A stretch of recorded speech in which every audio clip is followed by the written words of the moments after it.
Down Under, where we get to explore all things trauma. We'd love to, we're welcoming today Martine Negro, 30 years practicing mind-body health. She is the co-founder of the Diploma of Energetic Health at Nature Care College. She's the co-founder of the International Energetic Healing Association, president of the Dowsers Society of New South Wales, and author of Hacking the Wellbeing Code. She's also one of my teachers. I did that Diploma of Energetic Health. So she was one of the people who guided me at the beginning of my journey. And I have the great pleasure of working with her on a regular basis at the IEHA. So we are very excited to have you on today to talk about trauma. Thank you for inviting me. And it's wonderful to meet you and Yemi. So no, likewise. Yes. So what I thought I'd do is I introduce you to the energetic of the trauma, like talking from an energetic perspective. So I'm going to share my screen. So we can, here we go. Let me see. There we go. All right. So now I can't see you, but can you see my screen? Yes. Yes. Yes, we can. So, energetic perspective of trauma. So first, obviously, just reviewing what energy is about. So energy, we come in a package of a mind, body, spirit, energetic. And that is a wonderful, self-regulating, self-correcting, and totally adaptable, amazing bunch of energy. So what's key importance for energy is the flow, the energy of flow. Energy has to flow. And not just flow, but flow in a particular order and a healthy order. So what can happen, it's basically it can get blocked, it can be compressed and disorganized, and often can be drained or heated, so causing a lot of different problems, different places. So, but basically energy is the currency of all experiences. So in a trauma situation, what we have is like too many impressions at once with too intense emotion, and they cannot be sorted out easily. So it becomes like a complex bundle of energy, right? And that's not very comfortable unless it is processed. So the common responses after trauma is that people are not comfortable or even afraid of the symptoms that resurface that emerge from the trauma, like could be anxiety, or it could be pain or this discomfort. And what happens is, not to feel this, they cover up this memory by overdoing. So they overwork, they overgo to the gym, they over socialize, or they over ingest. So not to feel this pain that was from the trauma. So after over 3 decades of clinical practice, my finding is that the major causes of chronic illnesses are unresolved trauma, which often leads to unhealthy lifestyle, and also dismissing their own intuition. So they're moving away from their authentic self, and that's big trouble. If people do that, they cannot stay well. So the energy of a trauma is a shock energy. You know, when an animal has a trauma, it's fascinating to watch. It will run frantically as a fleeing response. And then when the danger is over, it looks back, so now, okay, the lion didn't stop running. And now what it does, it shakes violently the energy of the fear and the excess energy that's built in the body to flee the danger. And then it goes back to peaceful graze. So that's usually not what happens in a human context, but that's what a healthy response to trauma is. So trauma is always very subjective. It's like the response to stress. It's like the person's response is much more important than the event itself. You can put 5, 10 people in the same event or trauma, and they will have 10 different responses. And the impact of the trauma will obviously vary depending on the constitution of the person, the mindset at the time, and of course the past history, because it will be different if someone has been traumatized for years before another major trauma happens, or someone who had a very healthy lifestyle and healthy body and constitution and just have one trauma. That'll be quite different experience. So in our society, we have this freeze response. We learn to freeze, like something happened and we just hold it, right? Or we tend to suppress, so we tend to disconnect. So that's not a very healthy way. That creates a lot of chronic conditions. And of course, trauma can come from your personal life, from conception onwards. It can come from your parents' trauma. They have fascinating study with mice experiments where they shock one generation of mice with a particular smell associated with the discomfort or trauma, and almost 7 generations down, the new mice still react to the smell or the sensation that was associated with the trauma. Fascinating. And of course, people who witness trauma can also be highly traumatized, right? Not even having the trauma themselves, but witnessing it. So the key is that it's highly intense and unexpected. So that's the energy of the shock, right? So if it is left unprocessed, it will decrease the energetic integration of the body, which keeps you healthy, and of course lead to disease. So the shock produces a kind of a strong energetic entanglement. It's like it's all disorganized in a bundle. So there's thoughts, there's feelings, there's emotion, there's sensations, right? And all sorts of things. So that affects the whole biofield around you, around the person, affect the meridian system, where the energy flows, and of course the deeper centers as well, which we call the chakras, right? And then eventually organs, tissues, and anything else. So everything will depend on where the weakness, the weak link in the person is, and also what kind of specific issue is the trauma about. And that will target a specific area in the energetic network. So if we look at, say, the organs or the meridian kind of disintegration after a trauma, you can look at the 5 key elements of the Chinese system, and they're all going to be affected in different degrees. So the first top one here, this is the fire element. So this connects with the heart. Obviously, the heart is always affected because the heart is your emotional center in your body. So you could have very often a hyper arousal, so hyper reactivity, or occasionally a hypo arousal, that means shut down, right? Very often there's a disconnection with the core cells. So the heart is in an uncomfortable position. Then we have the earth element, which is over here.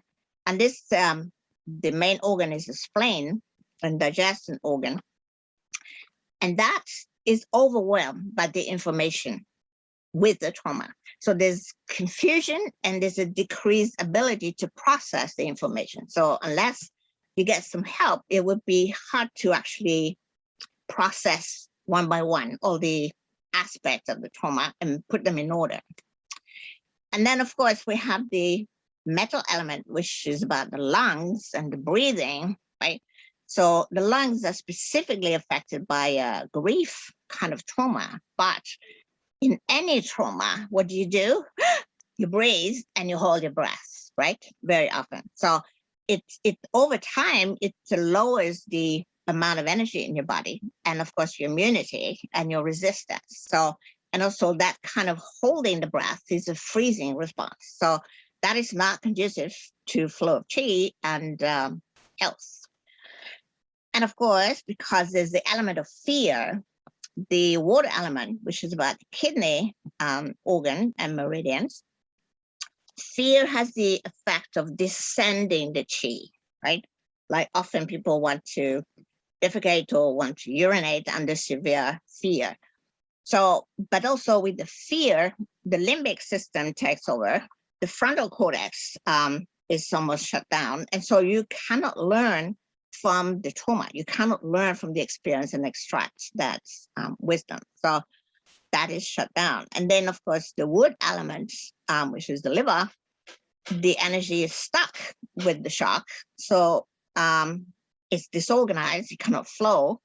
And the perception, the liver is about visual and vision. And so that visual perception is also quite distorted. So, So the key thing is that that subconscious recall, which is called implicit memory, will be encoded after the trauma through a behavior, like a weird behavior or an addiction of some kind or habit. People suddenly develop a strong habit, which is out of the ordinary. And of course, we mentioned very strong emotional reactivity to small triggers, right? Which is totally disproportionate to the trigger.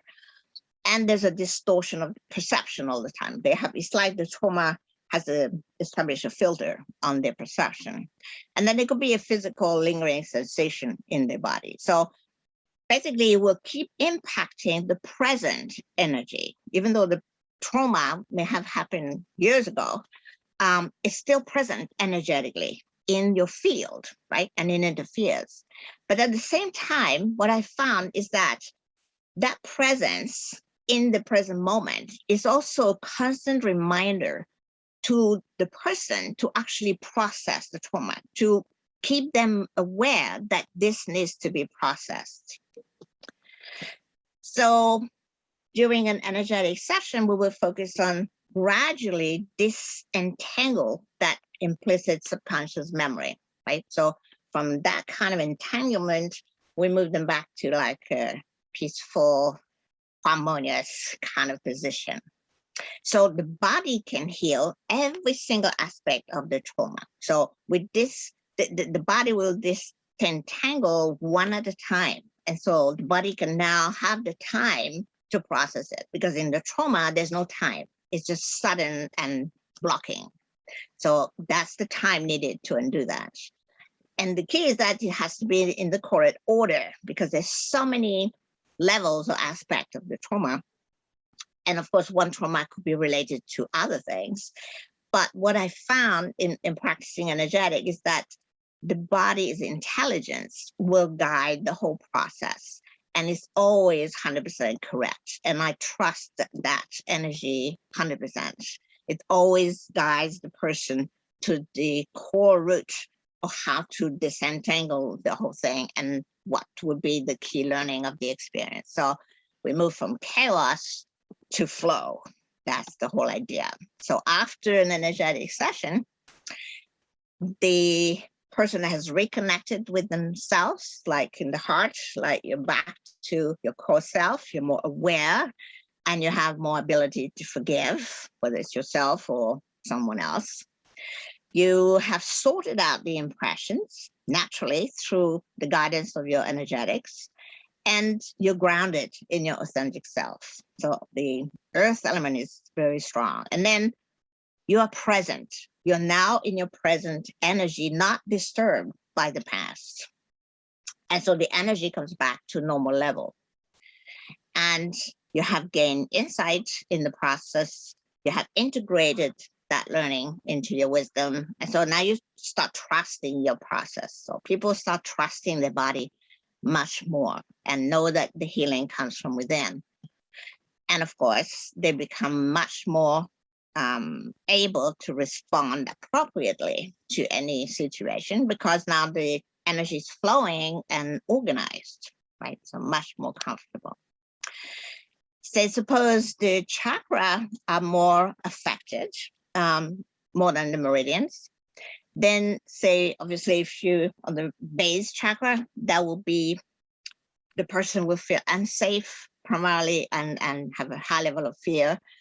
And often there's a disconnect between the tribe, whether it's a family tribe or the work tribe or social tribe. And so they have that strong disconnection and involves a lot of fear. If it's a trauma involving more a relationship kind of challenge, then that would be more challenging for any other relationship that they will have. And there often there's a buildup of guilt, there might be anger, there might be betrayal, lots of different levels. It's quite complex what could happen with the relationship, right?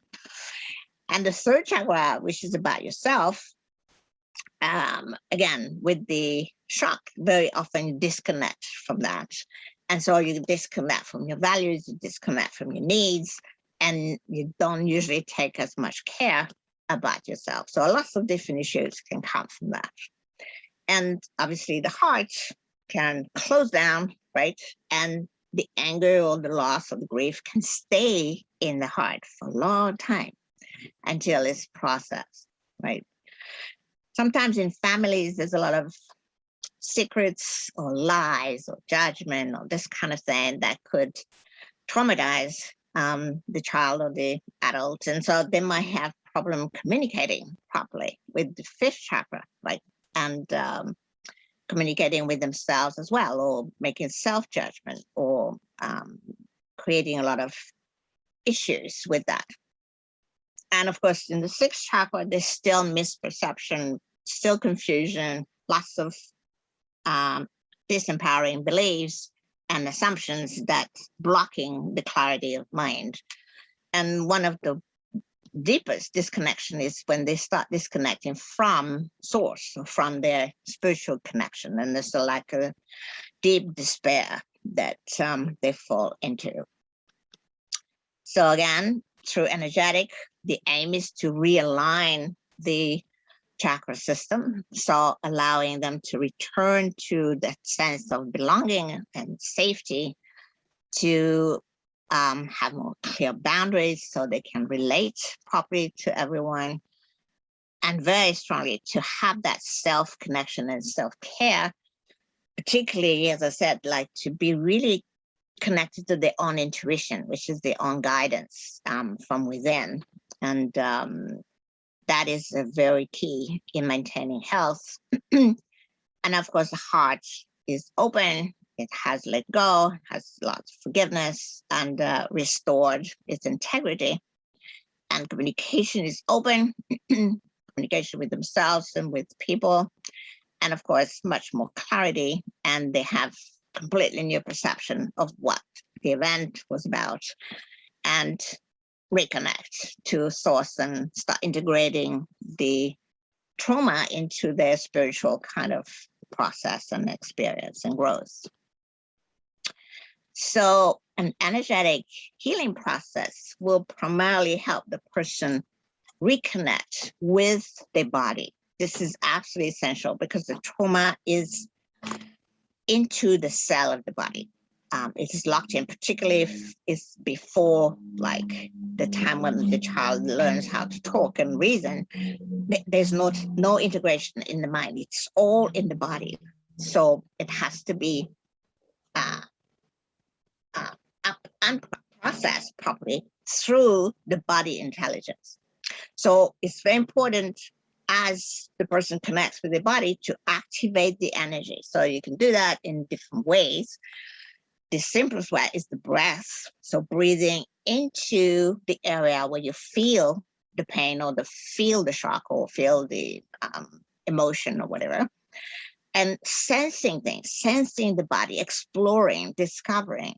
Right? I use a lot of imagery in my work because this is like the subconscious inner wisdom coming through metaphor or through images that talks a lot to the person as it come up, and then you can relate to an image very easily. And you can obviously tap or press different points. You can move the body, stretch it.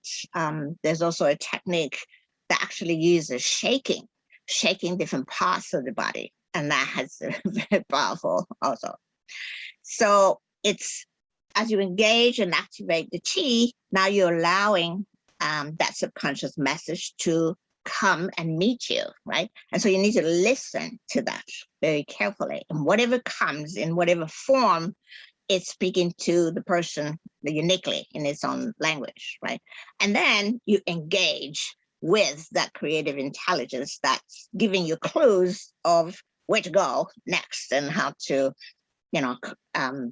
move the chi through different aspects of that trauma. So you engage, you follow, and you trust totally where it goes. Okay, even sometimes it might not make any sense. Why am I thinking about this? So why do I feel this here? There's always a reason, and if you trust that, you discover why you have to go there before moving somewhere else. So we basically transform that energetic tapestry that originally was there in the trauma to a different image. And so there's obviously a lot of release of unbeneficial perception and emotions in the process. So hopefully we have a complete reset of the energy at the end, right, of the session. And we need to remember every experience contributes to our soul growth. As we learn and process the trauma, we refine the energy. And that is soul growth, right? We create a refinement of the energy. So processing traumas helps you grow and also protects you from developing chronic illness, for sure, right? So I will encourage you and the viewers to review your personal history and just check what you consciously remember about different key events that could be traumatizing. And how do you know it's not processed completely? Because when you remember it, the body will bring up a sensation, a feeling, or an emotion might come up very strongly. And that will let you know there's something not finished here, right? Carolyn Mays call it unfinished business, right? But the mind might not process that. The conscious might think, oh yeah, I'm done with it. But then as soon as you ask the person to recollect the memory and go back there, the body takes over and let you know it's not finished, right? So we need to trust the body. We need to listen to the body. And we need to take action until we are at peace with that trauma, right? Return to health. So I'll just give you a few examples just to illustrate how the perception and the core issue and meaning within the person will direct the trauma to a certain area. This is a man who had his daughter, a 2-year-old daughter, was taken away from him for years. And he tried to reconnect and find her, whatever, but no success. It took 40 years for the daughter to actually send a letter and see whether there will be an option to make contact. So it was very thrilled when this happened, and he actually went to the foreign country where the daughter was. But what happened is that when they met, he had a certain perception about what the daughter should be or should do when they meet. And there was a strong disappointment about that she was not as he thought she could be. So there was a strong disconnection. Like it's interesting because it's a very strong blood connection, right? It's father-daughter. But in that case, it's like he disconnected from the base chakra, from his personal tribe, right? Like this is the first member of his tribe, but he actually cut her off energetically. He was still connecting, but energetically it had cut her off because she was not like he thought she could be. And that affected his first chakra. And what happened is that slowly, over the next 5 years after this happened, he realized his legs were getting weaker and weaker. And the way he described it, it's like, I have no energy in my legs. It's like the energy is not moving down, right? And that happens because energetically it cut off, it blocked the whole first chakra and nothing was moving down, right? So the gallbladder channel and the stomach channel was also affected, but primarily was the first chakra because it was like a tribal disconnection. Now, another woman many years ago came to me, and she was adopted, and she looked all her life to find her biological father. And eventually she found him. So she wrote a letter full of expectation and like excitement to meet him and to, the wish to reconnect with him. But the father sent a letter saying, I don't want to know you. I don't want to connect with you. Stop writing. You're not in my life, right? And the way she described the event was that when she read the letter, she said, my heart felt like a crystal vase thrown on the floor and exploding in 1,000 pieces. So in her case, the shock affected the heart chakra, the fourth chakra primarily, right? It was more like a loving kind of connection instead of a tribal connection. And so the heart meridian and the heart chakra was mainly affected, right? So it's fascinating how it will move into the area where the person has the integrating the meaning of that trauma.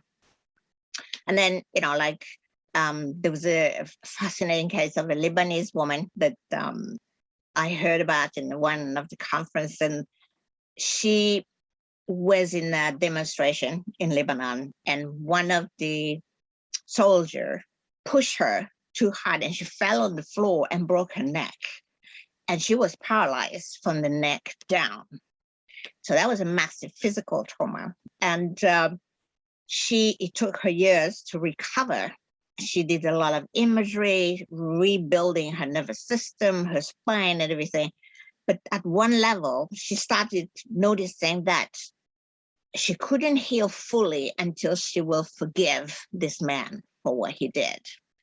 And so it was not easy, but gradually she released that anger and that rage about him and forgave him. And then she completely healed. She's now a normal walking, breathing woman, like nothing happened. It was an extraordinary case.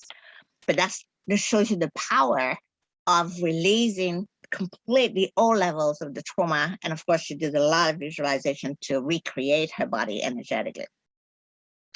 And one last case, just recently, I was talking to a colleague, and she had a girlfriend, and it was fascinating because the girlfriend is a mother with 2 children, but so she had a lot of issue herself. But then she discussed that the 8-year-old, sorry, not the sister, 8-year-old daughter got a very weird, strict kind of behavior.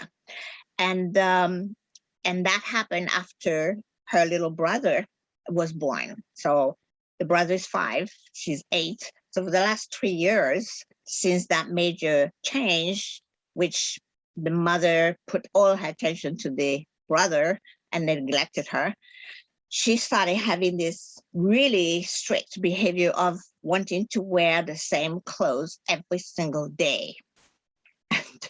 So her mother has to wash her clothes, dry them in the night so she can wear them in the morning. Okay, so it's almost like she had such a shock with the change when her brother was born that she almost like creating something that, you know, doesn't change. So like this is an example of behavior that we discussed before.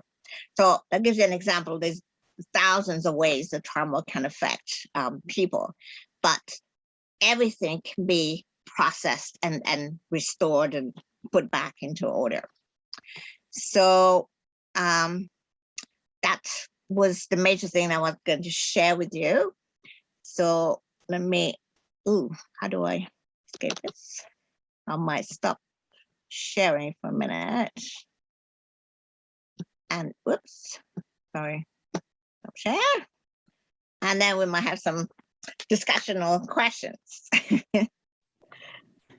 Can I jump in? Yeah. Sorry, there might be noise in the background, but I'm just going to stay focused. Yeah. I think because I've started to focus on my body a lot more, and listening to you had me have goosebumps. It had me get overwhelmed with happiness, joy, but happiness, but also wanting to cry at the content, at the knowledge, at the wisdom. And I was trying to figure out, okay, so Yemi, why is this such a big deal? Because I want so many people to hear this, and I've got so many questions. And again, I promise I'm going to give you a chance, but I've got so many questions. So I'm going to try and see, and I was writing this down. Excellent. Okay.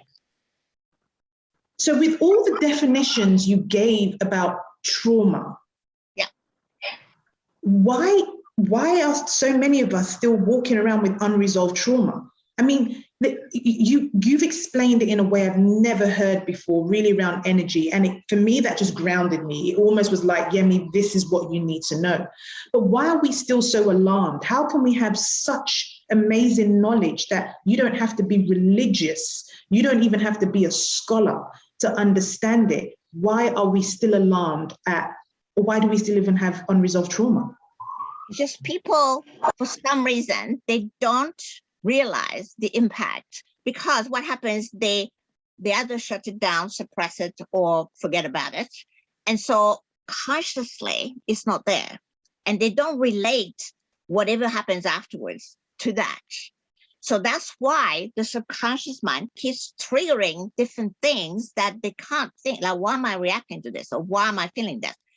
This is the intelligence inside trying to warn you and wake you up that, hang on, you forgot the trauma here. Let me remind you that we need to clear this before, because if not, you're going to be sick. And most of people that I saw in my life with chronic illness, you always go back to the trauma that's never been processed. And so it creates so many blockages in the body that the body will get sick. But people don't understand this. They don't connect the dots. That's the problem. And they don't listen to their body. Second problem, right? Yeah. We're not educated to listen to the body. We listen to the doctor, or we listen to other people.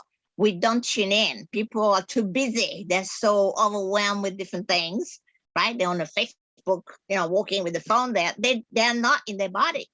So the body scream, and then they get sick. And that's the last scream that the body, tell them, like, if you don't stop, you're going to die. Like, wake up. What's interesting is obviously there are so many things that shouted out at me, but the one thing you read that I just thought, wow, this is so easy and simple.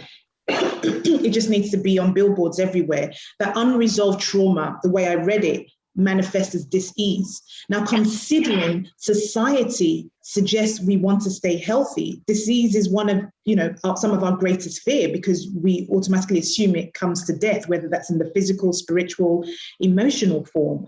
So why isn't this a priority? One of the questions I asked in my documentary from one of the therapists there was, who loses out by all of us resolving our trauma?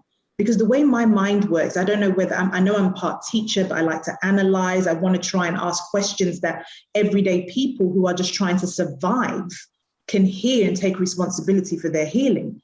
But there's a part of me that thinks there is something that doesn't want us to resolve our trauma, because it really feels easy. Well, easy if you engage that innate intelligence that will guide you. But the key is that you have to stop and start tuning in and doing it. But we are not encouraged to do that. We live in a sick care society, not a healthcare society. So, we are used to to swallow pills and, oh, you have a headache? No problem. Just swallow this, right? Don't why do you have a headache, right? Why? Exploring and tuning in. And then, oh yeah, because of okay, so I stopped this. We're not encouraged to do that. We're encouraged to swallow pills or have surgery to clear the disease, right? But we are not encouraged to stay well and take full responsibility for what's going on in our body. So that's the problem. People have to wake up that they are the only one who can be, look after the health. The doctor doesn't make you healthy. The doctor can save your life in an emergency, but long term, it's you that needs to take care of you, right? And if you notice your body saying something like you have a pain or you have an emotion or an anxiety, you don't know why, but it's your responsibility to start looking like, okay, what is my body saying to me? And then stop and get some help if you need, but you need to process that. That's when people get sick, is when they don't take the time to do that. Yeah, and so many people don't even know where to start with that. They have no idea. No idea. When you were talking about how, you'll know because your body will let you know that it's not finished. So a great example for me is my second child. I had her, she came early. I had a retained placenta. I had to get it manually removed. I hemorrhaged. I had to have a blood transfusion. It was full on. Full on. Yeah, it was full on. And And, you know, I did work on it. I was already trained as an energy healer then. I saw people around the birth. But still, you know, occasionally when I tell, like I've just said that to you now, and I didn't feel anything in my body.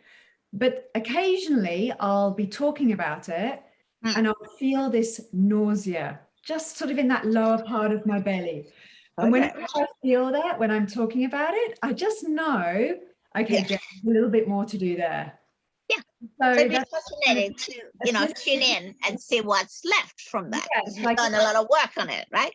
yeah, But it might be just the ice on the cake. It's like that's one it. more thing, right? Like a little bit more. And I think of that, I also see that coming up in kind of in layers, you know, that there's Totally.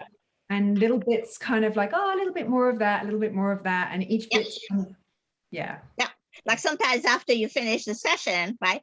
And you tell the patient, so how do you feel? So look, go back to the memory and, you know, like what you say. And they say, yeah, done, right? But then I ask them, okay, just look at it again and now feel your body. And then they say, oh, I still have something, right? Yeah. But the head doesn't register. It's the body tells you it's not finished. And then when you clear that and you say, okay, we check again through the body, they say, yeah. And they know it's 100%. They know it's 100%. So they went from this to this, right? They're now at peace with it. That's the ultimate result. The treatment is that they go back, they know it's happened, they know they learn from it, and they are at peace with it. That's the key when it's healed. Yeah. And people know that. They know that. They feel it in their body. So I have, when does it end then? Because I think so. So I did some filming over the weekend, and I was having conversations with young ladies in their 20s, and I could hear them. You know, I'm nearly 40. I could hear them almost not putting blame, but thinking that their parents, that generation, they just want to put everything under the carpet. Then I had a psychologist come in who's from my generation who said they couldn't afford to look at their trauma because they were just trying to live. And when we talk about all these layers, where does it end? Or is that where we're going wrong, that we think this ends? If we saw it as continuous, as we see life to be continuous, then maybe it wouldn't be such a big deal. But I'm really intrigued from a generational perspective, how should we approach, you know, resolving our trauma, especially when most of us avoided it to survive? The key is that to look at what is going on in your present life that is interfere with your joy and peace. What's the major thing that you feel like something is wrong here? Something doesn't flow. And then you start there, right? Because sometimes there's multiple things, but when you treat one or you go to the root cause, everything else shifts, right? So you might not need to work on 10. You might just work on one, right? And then suddenly everything else makes sense. So it all depends. But you work with what comes. Your body's intelligence will bring it up. So you don't need to think, oh, which one I start with. You tune in and see what's not flowing in your life. Where do you need help? Where do you feel it's not moving, you know, or where you don't have joy or peace in there. And then you start there. That's profound. I automatically was going into the past, even though I don't like to sit in the past, but you brought it right back to the now. If something in the past is bothering you now, that's why it's critical. It's not past, it's present. If it's bothering you now, it's not past. It hasn't been filed. Remember when I said it has to be sorted out? It has to be filed. I mean, the energy has to go back to the past where it belongs, not here, right? So when you process the trauma, it's filed back. It's not interfering with the present moment. That's the difference. So energetically, it doesn't mix with the present moment. You have integrated it, right? And then it becomes part of your wisdom in the present moment. So it has no interference with you moving through. Does that make sense? It does, completely. Jen, I don't know if you've got a question. I had a question about the spiritual crisis aspect of trauma that, you know, I've just seen people have, you know, maybe cancer or a really bad car accident or different things happen to them as adults.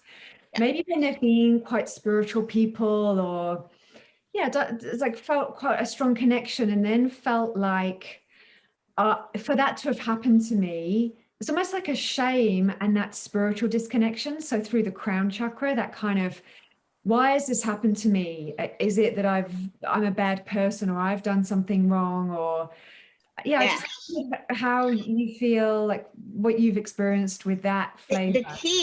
The key is to stay away from judgment. It's not right or wrong, bad or wrong. It's just, that's where I've been. This happens to me for a reason. And most of the people who had other cancer or massive accident or something like that, when they look back, they realize that's a gift, because it woke me up to what I was doing. And then realizing that they were not living their life, they were living someone else's life, right? Or script that someone told them to do. And they were not authentic to who they were. And so that's the soul journey. So if you go too far away from your core, you're going to be very sick, or something's going to happen, because, you know, your intelligence say, you stop this, come back here, right? And so if it takes an accident or, you know, a serious illness, it will do that for you to get back to your core self, to your authentic self, and live your life from there. That's where you are healthy, and where you develop from that soul, right? So your soul journey is here, not living someone else's life, right? And then most people, like you read autobiography, and you know, people who have written about their story, it's always the same. It's like it's a call back from your soul to say, come back to who you are. Like, stop living someone else's life, right? And then they follow their passion, and then they recover, and they have an amazing life and empower other people. It's just the body intelligence. If you don't listen, so if you're not aware, your body will show you through disease or through accident or through something, because it was like, okay, we have to stop her. She's going the wrong way. So anything will do, right? And then that's what happened until you wake up. And then you don't need that strong, you know, shouting. You might have just a little niggle, like, okay, this doesn't feel right. I move back here. But if you keep not listening, it will keep screaming until you're flat on your back. And now, okay, are you going to listen? If not, you die. So you don't want to wait till that critical time. You want to be very aware and listening to your inner guidance. And so the next question there then is about, well, what about children, where these things happen with children? I guess, is that kind of thinking about the lesson for the parents as well, and for everybody involved? Or children often reflect the dynamic of what's going on, right? But also, how to say it, when you work with children, you have to work with the whole family, like the mother, the father, like depending what's going on, because obviously the mother is the major key. But once the mother is balanced, then you just check if anything goes back to normal. If not, then you start looking at individual around. But you know, the family is a group energy. So sometimes there's multiple levels about this, like the 8-year-old daughter that I was talking about. She had the shock when the brother was born, but also when her mother was pregnant with her, she was not married, and she had to marry the man because she was pregnant. So there was issues there as well. And then the daughter is a split image of the father. So if there was issue with the father, then she has issue with her. So it's like multi-level, right? There's a lot of levels going on. So it's just like sorting one at a time, right? But primarily the mother has to also be more balanced with them. That will help everything else. So we'll always start with the mother, probably. Jen, I'm so glad you asked that question, because that was going to be my next thing about children. I think I get that, and thank you for that response. I guess the next part is looking at the soul journey, knowing what I know now, and there's an innate part of me that says this is part of life. I see my daughter in particular, and I think, my goodness, is she going to grow up and say that was traumatic or that was traumatic? Am I meant to intervene, or do I just continue to work on me as her mother, even though I don't have control on everything else, and hope for the best? I mean, what's your thoughts on that? You need to work on yourself. working on yourself, with the children or no children, this is your duty, right? But you know, children watch how you respond, how you deal with things, how you do. So they when you work on yourself and you're honest and you're true to yourself, that's the most powerful teaching you can give to your children. You know?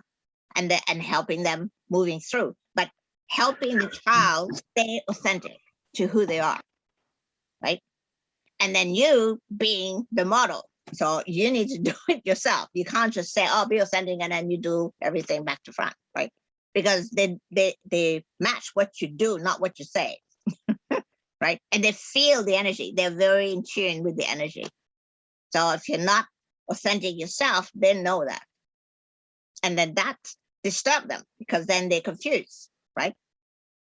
So most important is that you are really aligned with yourself and work on yourself, and something happen, you clear it. So you're always as much balanced as you can, right? Yeah.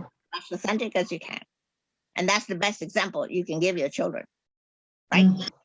What do you think? Yes, absolutely. I agree. Absolutely.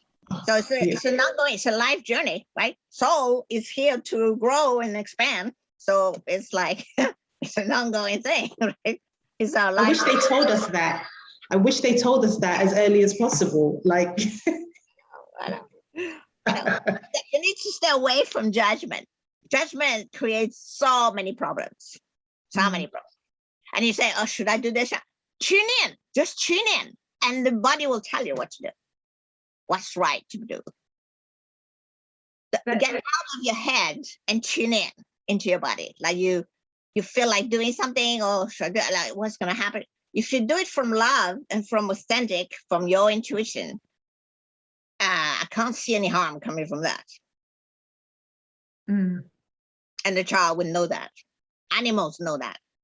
When you do something like even that might hurt the animal, but it's coming from love, because you know, pulling something out of the skin or something, they know. They know, and they know you're coming from love.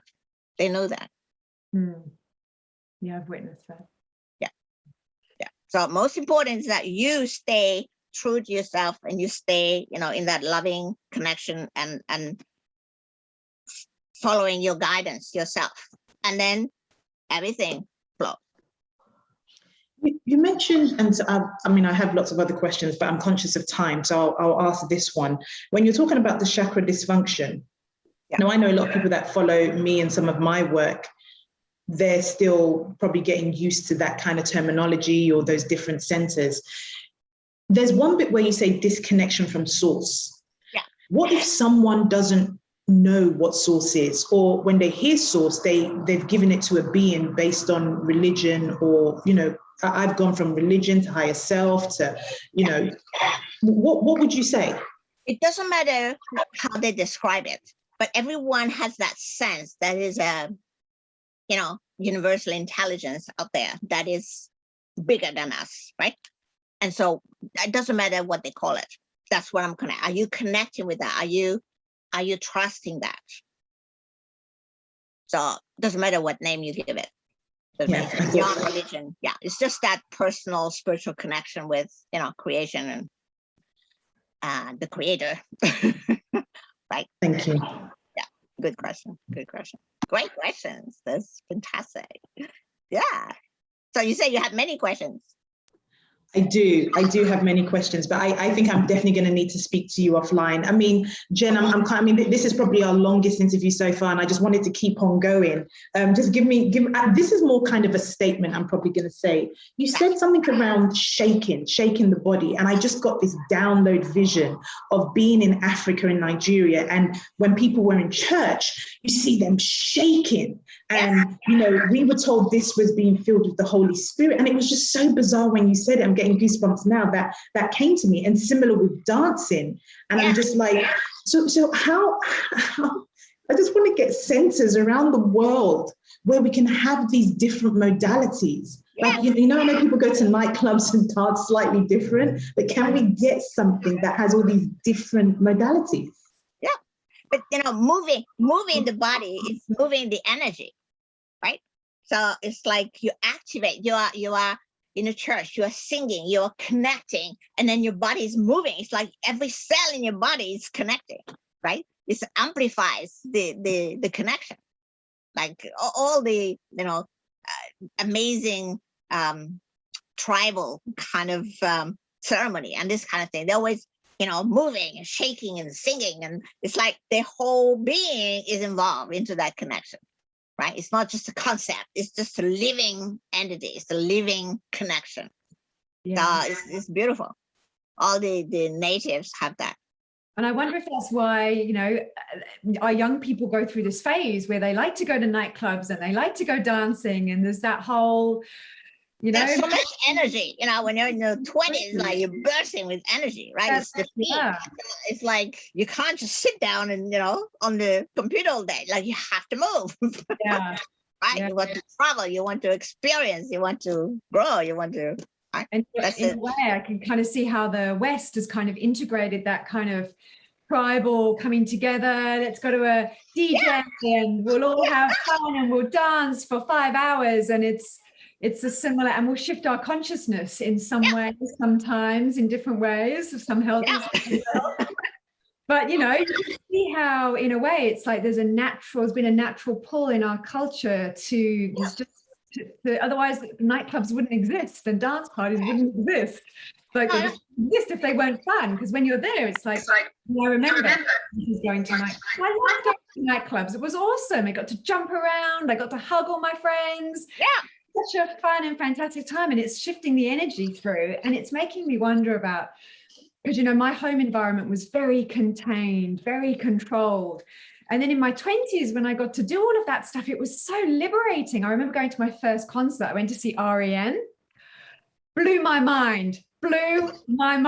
I saw REM in Milton Keynes, and it was just just so many people, and it was that whole tribal moving your body, tribal energy.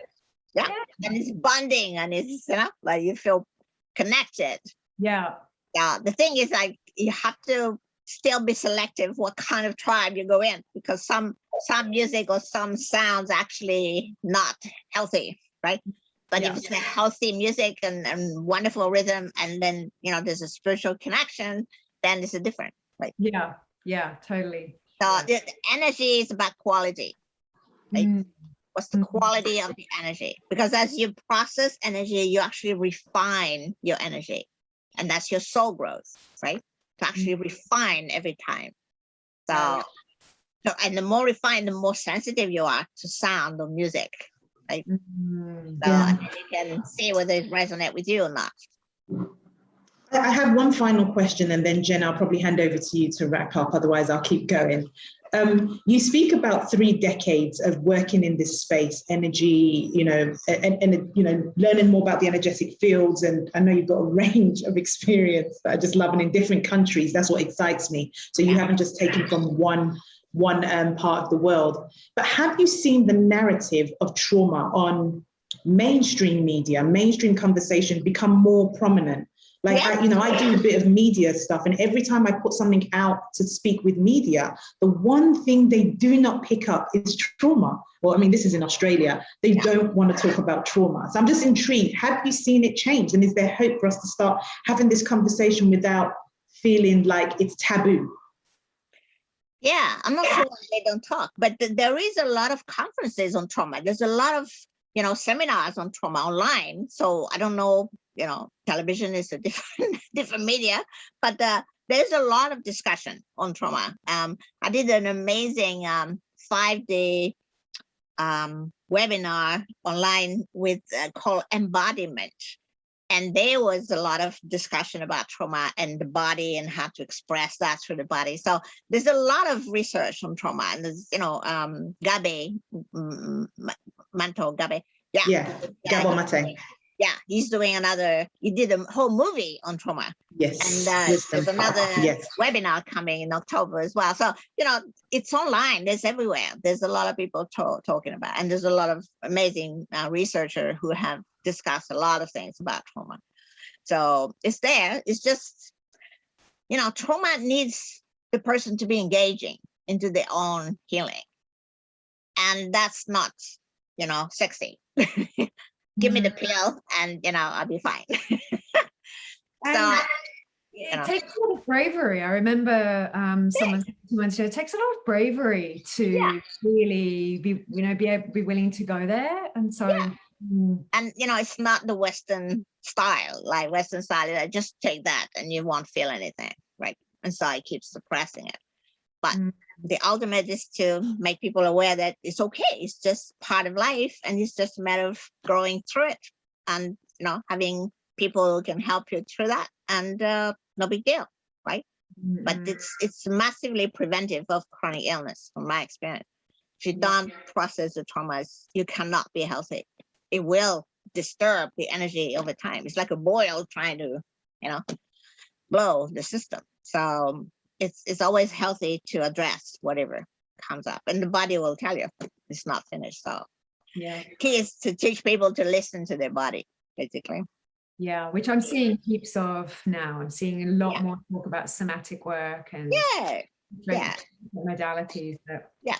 So, Martine, thank you so much. I love your analogies. I love the stories that you bring. I always love the energy that you bring. It's always so enthusiastic and passionate and so wise, and just feel so wonderful to have elders that we're in touch with who are wisdom holders of different kinds. So